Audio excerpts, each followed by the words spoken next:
এক ছেলে গাছ থেকে আম চুরি করে খাইছে। তখন সেই ছেলেকে এলাকার লোকজনেরা হুজুরের কাছে ধরে নিয়ে এসে বলছে, হুজুর এই আম চোরের বিচার করে দেন। হুজুর তার কিতাব বের করে সমস্ত লোকের সামনে কিতাব খুলে পড়তে আরম্ভ করলো। যে চুরি করে খাইছে আম তাকে দিতে হবে তার দাম, দাম না দিলে তার পিঠের উপরে কিল পড়বে ধাম ধাম।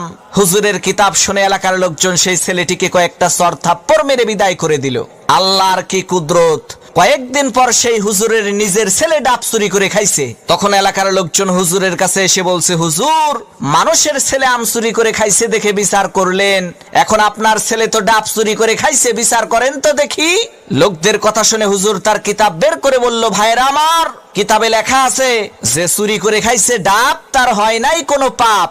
তখন এলাকার লোকজন বলল, হুজুর বুঝলাম ডাব খাইলে পাপ নাই, কিন্তু আপনার ছেলে তো একেবারে পাকা জোনা খাইছে। হুজুর তখন কিতাব থেকে পড়লো, যে খাইলো জোনা তার নাই কোনো গুনাহ। এলাকার লোকজন বলল, হুজুর ডাব খাইলে পাপ নাই, জোনা খাইলে গুনাহ নাই মানলাম, কিন্তু আপনার ছেলে তো নারিকেল খাইছে। তখন হুজুর তার কিতাব থেকে পড়লো, যে নারিকেল খাইছে চুরি কইরা, তোমরা সবাই মুড়ি দাও তার হাত ধইরা, কারণ সে চুরি করে খাইছে নারিকেল, এর মানে একেবারে পরিষ্কার তার দেল। তখন এলাকার লোকজন বলল, সর্বনাশ, হুজুর আপনার ছেলের বিচার করার কোনো দরকার নাই, আপনি আমাদের ছেলেরই বিচার কইরেন তাই হবে।